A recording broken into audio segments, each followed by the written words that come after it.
नमस्ते students, welcome back to my YouTube channel tech tip now. Well, Boolean algebra का ये part number 2 है MCQ series का। इसके प्रीवियस सेशन में हमने ये फर्स्ट 30 क्वेश्चंस को डिस्कस कर लिया है। यदि आपने इन सबको नहीं देखा है तो इसके पार्ट 1 का लिंक आपको वीडियो के डिस्क्रिप्शन में मिल जाएगा, वहां से जाके आप देख सकते हैं। हो सकता है जब तक आप इस वीडियो को देख रहे हो तब तक बुलियन अलजेब्रा के जितने भी सीरीज के पार्ट्स हैं वो सब आपको उसका जो लिंक है वो डिस्क्रिप्शन बॉक्स में देखने को मिल जाए। बहरहाल आज इस पार्ट 2 में हम क्वेश्चन नंबर 31 से स्टार्ट करेंगे। प्रीवियस 30 हमने ऑलरेडी कर लिया है, जैसा मैंने आपसे बोला पार्ट 1 में। आप उसे जाके देख सकते हैं। ऊपर आई बटन पे भी मे बी आपको लिंक डिस्प्ले हो रहा होगा। और ये जितने भी क्वेश्चंस हैं, ये कंप्यूटर साइंस के जितने भी एग्जाम हैं, स्पेशली हम बात करें ग्रेजुएशन या पोस्ट ग्रेजुएशन लेवल के जो कॉम्पिटिटिव एग्जाम या किसी भी टाइप ऑफ एग्जाम की आप बात करें, उन सबके लिए काफ़ी इंपॉर्टेंट सेशन है। सो चलिए फिर सेशन स्टार्ट करते हैं। बट उसके पहले अगर भाई वीडियो पसंद आए तो लाइक और शेयर करिएगा, चैनल भी सब्सक्राइब कर लीजिएगा। So let's discuss the question number 31 of this particular session, that is which of the following is correct Boolean expression for given Boolean logic circuit. अभी देखिए, ये हमारे पास डिजिटल यहाँ पे बोल सकते हैं या बुलियन सर्किट दिया हुआ है। इसका हमको आउटपुट निकालना है, उसका एक्सप्रेशन एक्चुअली हमें फाइंड करना है। आप देखिए यहाँ पर हमारे पास ये एंड ऑपरेटर्स लगे हुए हैं तीनों यहाँ पर, ठीक है। अब यहाँ पर ये आपने ए को इनपुट किया, एंड का मतलब क्या हो रहा है, प्रोडक्ट हो रहा है। तो ये ए और बी जो इसका इनपुट है ये ए बी हो जाएगा यहाँ पे। अच्छा, इसके बाद इस एंड के लिए ये बी नॉट हो रहा है और ये सी इनपुट हो रहा है, तो ये क्या होगा, बी नॉट सी हो जाएगा डॉट। उसके बाद ये जो एंड है यहाँ पर ये सी नॉट है प्लस ये जो है ए यहाँ पर नॉट हो गया, ठीक है। यहाँ पर ये मिल रहा है और में, जिसका मतलब हो गया सम। तो इसका मतलब यहाँ पर ये तीनों क्या हो जाएगा, A B plus B not C plus C not A not, ठीक है। तो इसका जो करेक्ट आंसर हमको मिल रहा है that is according to given options, question number, ये जो क्वेश्चन है इसका ऑप्शन ए, ठीक है। तो ये हुआ इसका correct answer. I move to the next now. A positive OR gate is also a negative NAND gate, OR gate, NOR gate या एंड गेट। तो देखिए, जब पॉजिटिव और गेट की बात करते हैं तो इसका अपोजिट अगर नेगेटिव के फॉर्म में बात करें तो पॉजिटिव और का मतलब होता है, इसको इसका इक्विवेलेंट अगर आप बोलोगे तो we can say it's a negative, या मैं इन शॉर्ट लिख देता हूं negative what, and gate, right. So the correct answer is what, your option number D. The next is saying that Boolean algebra is also called as. Boolean algebra को हम और किस नाम से जानते हैं, arithmetic, switching algebra, binary algebra, more than one, none of the above. तो actually इस अरिथमेटिक अलजेब्रा नहीं बोलते, बाइनरी अलजेब्रा नहीं बोलते, एक्चुअली हम बोलते हैं स्विचिंग अलजेब्रा। इसका जो करेक्ट आंसर है that is option number B, Boolean algebra is also known as switching algebra, right. अब अगला क्वेश्चन देखा जाए, यहां पर ये बोलता है कि इस एक्सप्रेशन को आप सॉल्व करके सिंप्लीफाई करिए। अब देखिए यहां पर है एक्स जेड नॉट, चलिए इसको सॉल्व करते हैं। Y plus Y not Z, ठीक है, प्लस एक्स वाई।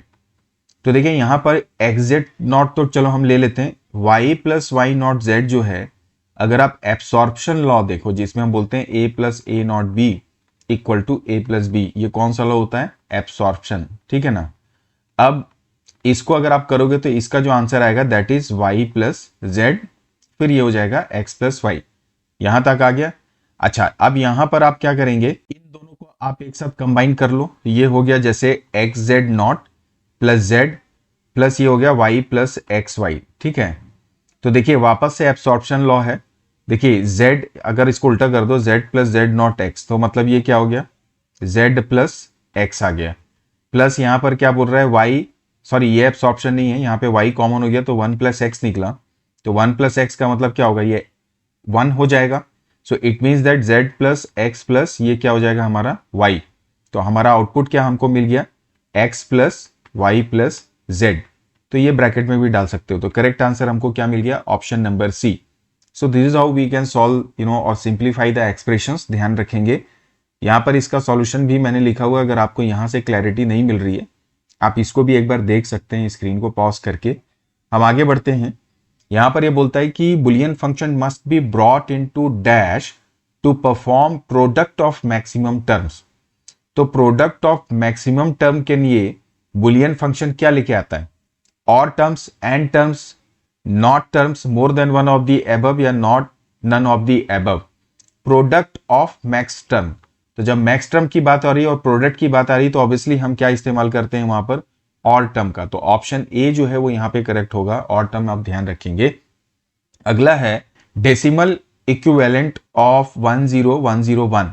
तो 10101 है, अगर आप इसको देखो तो 1 × 2, मैं थोड़ा बेसिक तरीके से ही चलना पसंद करूंगा, थोड़ा सा 1 मिनट ज़्यादा लगेगा बट हम कर ही लेते हैं। प्लस ये हो गया 0 × 2 प्लस 1 वापस से क्या किया 2, 0 दिया, 1 दिया, 2 दिया, 3 दिया, 4 दिया, तो ये हो गया 2 दूनी 4 दूनी 8 दूनी 16 प्लस 0 प्लस ये हो गया 4 प्लस 0 प्लस ये हो गया 1, 16 4 20 और 1 21। करेक्ट आंसर हमको मिल गया डी। ठीक है, आगे बढ़ते हैं। Which of the following is considered as universal gate, तो शायद ये रिपीट हो गया एक प्रकार से, और नैंड एंड नॉर एक्स और। तो देखिए जब यूनिवर्सल गेट की बात होती है तो नैंड और नॉर इन दोनों को ही हम यूनिवर्सल गेट के रूप से जानते हैं। प्रमुख रूप से नैंड गेट की बात करते हैं। वैसे अगर क्वेश्चन आएगा, ये आप बोल सकते हैं एक मिस्टेक भी कह सकते हैं, या इसके माध्यम से हम ये समझ सकते हैं कि इस क्वेश्चन के माध्यम से कि नैंड जो है वो आइडियली ज्यादातर जब क्वेश्चन आते हैं तो उसमें नैंड नॉर का कॉम्बिनेशन नहीं रहता है, नैंड का ही दिया रहता है। लेकिन जब 5 ऑप्शंस की बात आती है, स्पेशली जब आप बीपीएससी के एग्जाम की बात करें, तो मोर than one of the above का चॉइस भी हो सकता है। उस सिचुएशन में फिर आप नैंड और नॉर दोनों को सिलेक्ट करेंगे। तो चूंकि हमारे पास यहाँ पे फ्रीडम है of selection and the expression, so हम ये कह सकते हैं कि नैंड और नॉर दोनों ही होता है। और इन जनरल अगर दोनों में से कोई एक आएगा तो नैंड की ही बात ज्यादा होती है, इस बात को आप ध्यान रखेंगे। अगले क्वेश्चन को हम देखते हैं। According to Boolean algebra absorption law which of the following is correct. तो देखिए X Y plus Y equal to X नहीं है, X plus Y equal to Y भी नहीं होगा, X plus X Y equal to X जो है, this is the example of absorption law. X plus Y equal to X Y, this is basically De Morgan theorem, तो इसको भी हम नहीं लेंगे। करेक्ट आंसर होगा यहाँ पर option number C. I move to the next. The inverter is dash gate. Inverter का मतलब क्या है, अपोजिट, या अपोजिट का मतलब नॉट, तो नॉट का मतलब यहाँ पे करेक्ट आंसर क्या मिल गया, ऑप्शन नंबर बी। आगे बढ़ते हैं। X y, x into y equal to y into x, या x dot y equal to y dot x, तो ये क्या है, यहां पर देखिए ऑर्डर ऑफ आप कह सकते हैं ऑपरेटर की बात कर रहे हैं या ऑपरेंड्स की, उसके चेंज होने से कोई फर्क नहीं पड़ता आपके एक्सप्रेशन में। तो ये किस सिद्धांत को बताता है, किस लॉ को बताता है, कम्यूटेटिव, एसोसिएटिव, इनवर्स, आइडेंटिटी, या नन ऑफ द अबव। तो बेसिकली ये रिप्रेजेंट करता है कम्यूटेटिव लॉ को, जिसमें जैसे अगर ये सपोज और के संदर्भ में होता तो x plus Y equal to Y plus X होता, इसको आप y लिख दीजिए, तो वही बात यहाँ पे हो रही। तो कम्यूटेटिव लॉ का ये एक उदाहरण है, या आप बोल सकते हैं एग्जाम्पल है। ठीक है, अगला क्वेश्चन है मिन टर्म को आप क्या बोलते हैं। शायद ऊपर में भी इसका क्वेश्चन था, बुलियन फंक्शन में लाने के लिए क्या किया जाता है। तो मिन टर्म को स्टैंडर्ड प्रोडक्ट, स्टैंडर्ड सम, सब्ट्रैक्शन या इन्वर्जन बोलते हैं। तो करेक्ट आंसर है स्टैंडर्ड प्रोडक्ट के नाम से इसको हम जानते हैं। अगला है कि बुलियन अलजेब्रा में multiplicative inverse refers to what. Multiplicative inverse, sum of two numbers, product of two numbers, division of two numbers is one, more than one, none of the above. Multiplication का मतलब क्या है, dot. Dot का मतलब हम क्या बात कर रहे हैं, प्रोडक्ट की बात कर रहे हैं। प्रोडक्ट का मतलब कौन सा ऑपरेटर रहता है, हमारा एंड ऑपरेटर। तो प्रोडक्ट ऑफ टू नंबर्स जब वो वन होता है, that is called multiplicative inverse. Correct answer है option number b. I move to the next. By the repetitive use of which gate digital circuits can be made. Repetitive use of कौन सा gate है जिसका बार बार प्रयोग करके हम digital circuit बना सकते हैं। तो यूनिवर्सल गेट का कहीं ना कहीं ये क्वेश्चन है, NAND, NOR, AND, more than one of the above, none of the above. Repetitive use की जब बात आ रही है तो यहां पर हम इस्तेमाल करेंगे नैंड गेट का, क्योंकि नैंड गेट के द्वारा एंड और नॉर बाकी सभी का निर्माण किया जा सकता है, इसलिए करेक्ट आंसर यहां पर क्या होगा, नैंड गेट, प्राथमिकता। आगे बढ़ा जाए। Boolean algebra is defined as a set of 1 value, 2 value, 3 value, 4 values या मल्टीपल वैल्यूज। तो इसका जो करेक्ट आंसर है इसको कट कर दो, आपका कंफ्यूजन नहीं रहेगा। बुलियन अलजेब्रा मतलब 2 ही वैल्यू हुआ, करेक्ट आंसर है ऑप्शन बी। आगे बढ़ते हैं। When an input signal 1 is applied to a NOT gate the output is what. NOT gate में 1 डालोगे तो उसका अपोजिट हो जाएगा 0, ऑप्शन बी। अगले क्वेश्चन को देखते हैं। The bar sign indicates what? A है, अगर आप ए बार कर दोगे तो आप समझ ही गए होंगे ये नॉट ऑपरेशन को ही इंडिकेट कर रहा है। हम आगे बढ़ते हैं। एन और गेट जो होता है इट हैज 4 इनपुट्स और output is dash when 1 input is high. 1 के बाद अगर तीनों किसी भी हाल में लो होगा तो भी आंसर आपका जो है हाई ही मिलेगा। तो इसका मतलब करेक्ट आंसर यहां पर क्या होगा? The output is high. High का मतलब ऑप्शन ए यहां पर करेक्ट होगा। और आप तीनों को लो ले लीजिए, when 1 input is high and the other 3 are low ही बोल रहे हैं तो भी और के केस में हाई ही आएगा। आगे बढ़ते हैं। टू कन्वर्ट बीसीडी या binary coded decimal to 7 segment dash device is used. तो बीसीडी को 7 सेगमेंट में कन्वर्ट करने के लिए क्या प्रयोग होता है? Decoder, encoder, multiplexer, more than one of the above, none of the above. तो इसके लिए हम प्रयोग करते हैं डिकोडर का, इस बात का आप ध्यान रखें।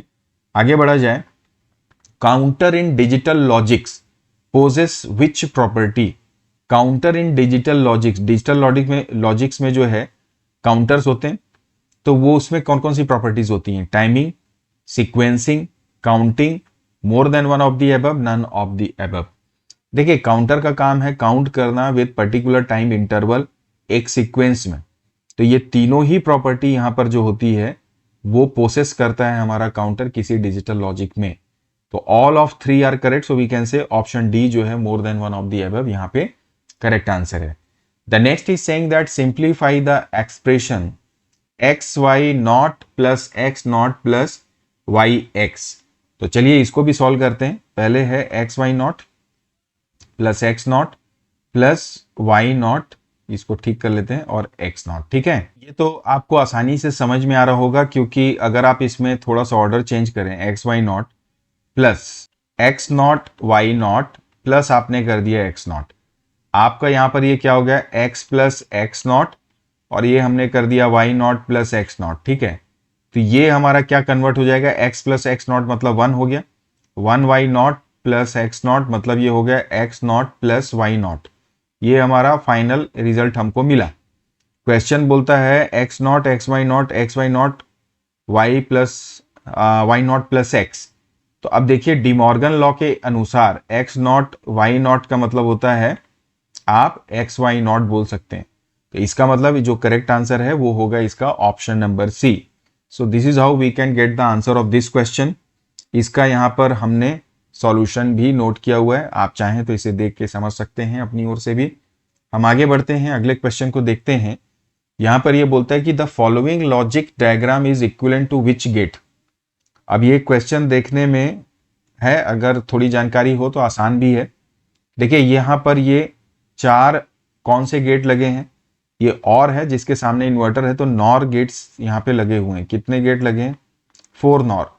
तो according to the certain rules and regulations या ट्रूथ टेबल अगर आपने पहले पढ़ा होगा, 4 नॉर इक्वल टू होता है 1 X NOR. This is the simple formula. इसका मतलब इसका जो करेक्ट आंसर है XOR, X NOR, NOR NAND, correct answer option number B because of 4 NOR operator. तो यहाँ पे कहीं कोई कॉम्बिनेशन हालांकि आप बना सकते हो बट सीधे सीधे इसका आंसर हमको मिल जाएगा 4 NOR equal to 1 X NOR, right.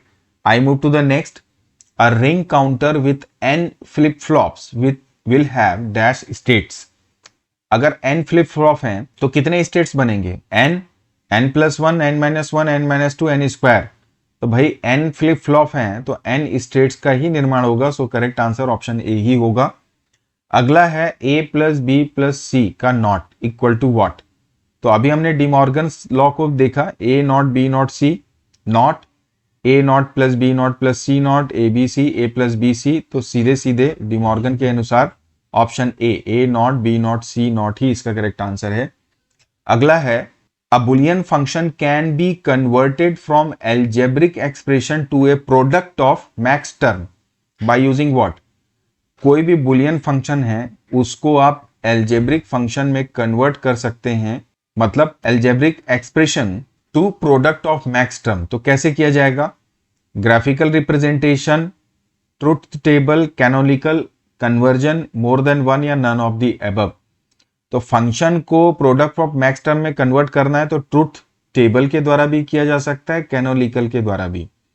तो इसका मतलब इसका जो करेक्ट आंसर होगा, इसको हम हटा दें यहां से, करेक्ट आंसर होगा more than one of the above. This is the correct answer, इसको ध्यान रखेंगे।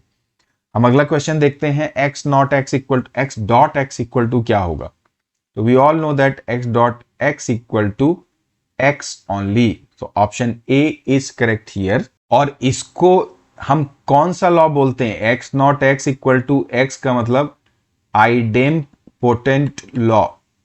देखिए, आप बुलियन अलजेब्रा एंड लॉजिक्स की बात करें तो बुलियन लॉ में जितने भी एक्सप्रेशन है, हालांकि वो प्रैक्टिस से ही आपको समझ में आता है कि कब कौन सी चीज अप्लाई करनी है, बट एटलीस्ट थियोरेटिकली आप उसको तो पूरा घोट लीजिए।